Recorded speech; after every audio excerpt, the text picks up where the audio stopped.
좋은 아침입니다. 우리 찬양하시면서 아침 촛불 함께 드리시겠습니다.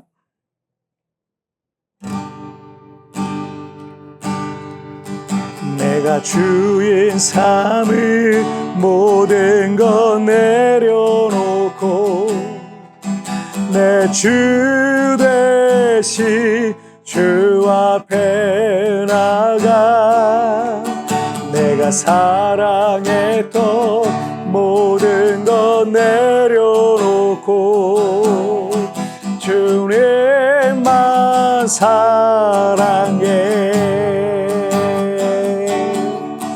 내가 주인 삼은 모든 것 내려놓고 내 주 대신 주 앞에 나가 내가 사랑했던 모든 것 내려놓고 주님만 사랑해.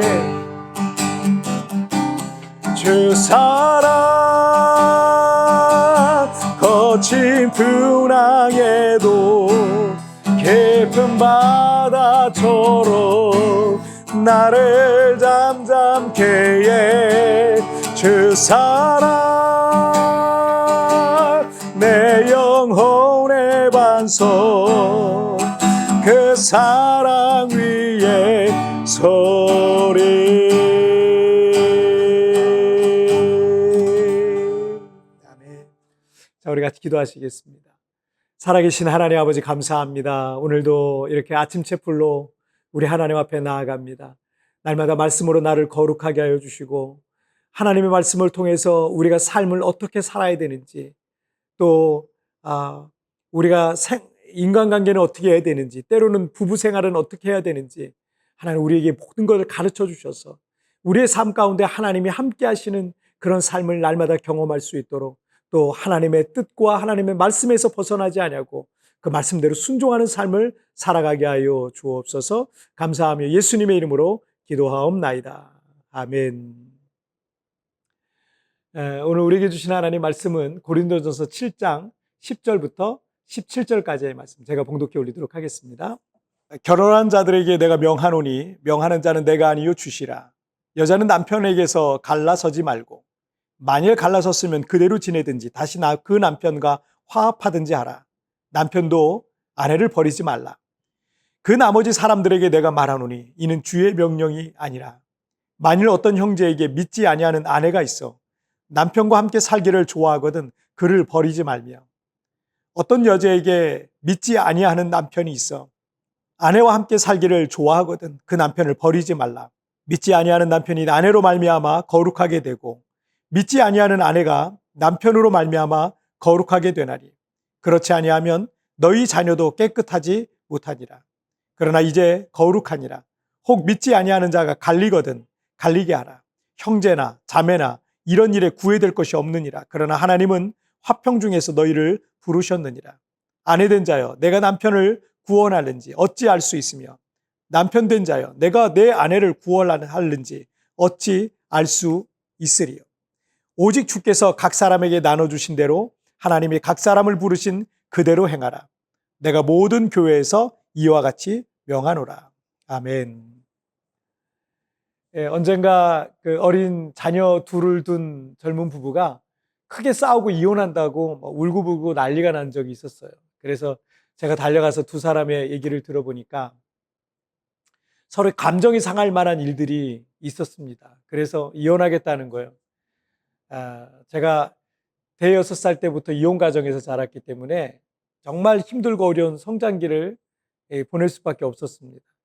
싸움은 어른들이 했지만 그 사이에 죄 없는 자녀 입장에서는 얼마나 힘들고 어려운 성장기와 인생을 살아가야 했는지를 제가 그 부부에게 들려드렸어요.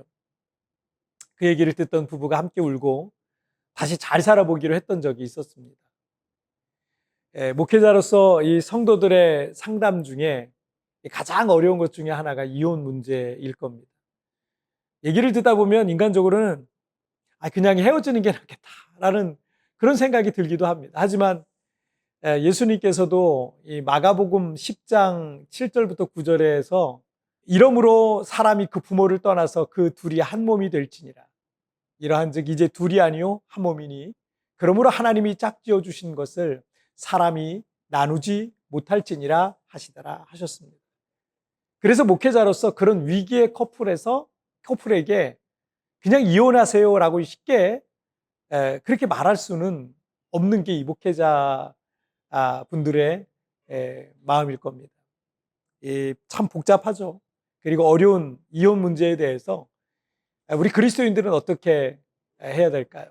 오늘 본문은 그리스도인으로서 이혼 문제를 어떻게 해야 할지에 대해서 성경적인 원칙과 바울의 몇 가지 권면을 통해서 우리가 들어볼 수 있겠습니다. 자, 첫 번째, 이혼은 생각하지 말라라는 거예요. 10절과 11절 말씀 보시면 결혼한 자들에게 내가 명하노니 여자는 남편에게서 갈라서지 말고 남편도 아내를 버리지 말라. 자, 이 말씀은 예수님께서 말씀하신 마가복음 10장 7절부터 9절 말씀을 근거로 바울 사도가 제시하고 있는 성경적 원칙입니다. 예수님께서도 마가복음 10장 5절에서 너희 마음이 완악함으로 말미암아 하나님께서 율법에 그래서 이혼을 허락했지만 그 이혼이라는 것이 하나님의 뜻은 아니다 라는 것을 이미 예수님께서도 말씀하셨습니다. 저는 그 20대 중반에 교회 전도사를 생활을 시작했는데 그 시기에 제가 또 결혼을 했어요. 이 결혼할 때 제 마음에 한 가지 결심을 했었습니다. 저는 이혼 가정에서 자랐고 부모님들이 다 집에 계시지 않았고 고아처럼 그렇게 자랐기 때문에 그래서 그 아픔을 알기에 결혼하면서 내 생엔 이혼은 없다라고 결정을 했어요. 물론 모든 부부가 다 그렇겠죠.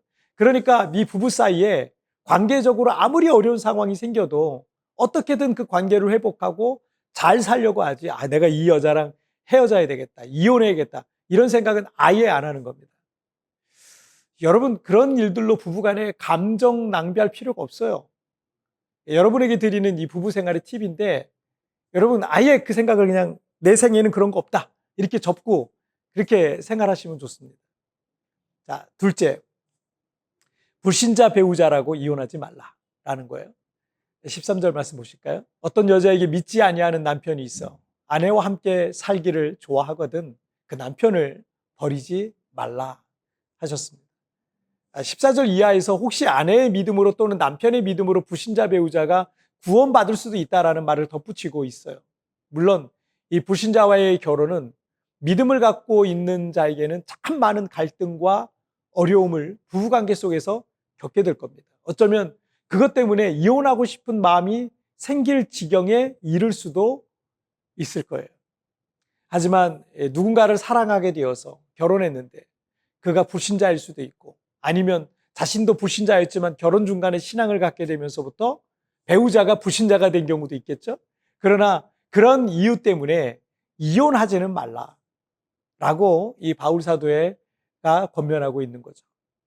자, 그런데 15절 말씀을 쉬운 성경 번역으로 한번 보시면 그렇지만 만일 믿지 않는 남편이 헤어지려 하면 그렇게 하도록 하십시오. 믿는 남자나 여자나 그런 상황에서는 상대방에게 얽매일 필요가 없습니다. 하나님께서는 우리를 평화롭게 살게 하려고 부르셨습니다. 그리스도인들은 할 수 있거든 가정을 지키기 위해서 최선을 다해야 하지만 바울 사도는 예외의 경우에 이혼을 허용하고 있어요. 만약 믿지 않는 남편이 또는 믿지 않는 아내가 될 수 있겠죠.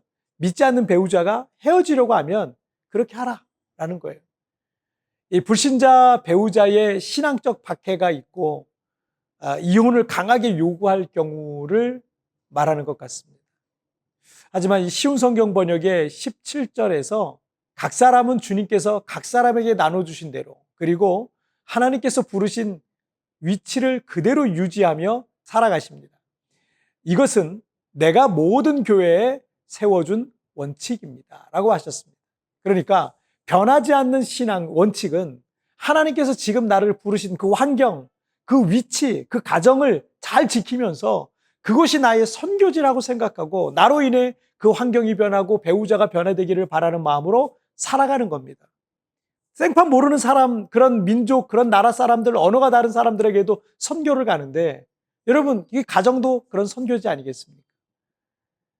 어쩔 수 없는 이 상황들이 그런 위기들이 있을 수 있어요. 그런 것이 우리에게 올 수 있지만 믿음의 사람들인 우리들은 이 가정을 선교지로 생각하고 가정을 작은 천국으로 만들어 가야 할 것입니다. 자, 우리 같이 기도하실까요? 살아계신 하나님 아버지 감사합니다. 우리 그리스도인들도 때로는 이혼 문제로 힘들어하고 어려울 때가 많습니다. 정말 사랑해서 결혼했는데 또 살다 보니 많은 위기가 있고 그로 인하여서 가정이 흔들리고 인생이 흔들리고 그게 그로 인하여서 이혼이라도 하게 되면 평생의 마음의 상처를 가지고 죽을 때까지 그 상처를 가지고 살아가야 되고 교회에서도 또 때로는 마음이 힘들어서 여러 가지 어려운 그런 상황들을 만나기도 합니다. 하나님, 우리 교회 성도들의 가정을 지켜주옵소서. 이혼이라는 것이 있지 아니하도록 도와주시고 혹여라도 그런 일로 인하여서 아픈 가정들마다 우리 하나님 치료하여 주셔서 그 가정이 회복되고 새로운 인생을 살아갈 수 있도록 우리 하나님 축복하여 주옵소서. 그러나 매 순간마다 우리의 생각과 우리의 뜻이 아닌 하나님의 말씀과 하나님의 뜻대로 그렇게 우리가 한 걸음 한 걸음 믿음의 삶을 살아갈 수 있도록 도와주옵소서. 감사하며 예수님의 이름으로 기도하옵나이다. 아멘. 여러분 특별회에 나오는 오늘의 묵상 보시면서 개인적으로 묵상하시고요. 짧게라도 뜨겁게 기도하시면서 오늘 하루 주님과 동행하시길 바랍니다. 내일 굿모닝 프레스 뵙겠습니다. 여러분 승리하세요. 어쩔 수 없는 상황들이 그런 위기들이 우리에게 올 수 있지만 믿음의 사람들인 우리들은 가정을 선교지로 생각하고 가정을 작은 천국으로 만들어 가야 할 것입니다. 내가 화평의 사람이 되기 위해 해야 할 일이 있다면 무엇이겠습니까?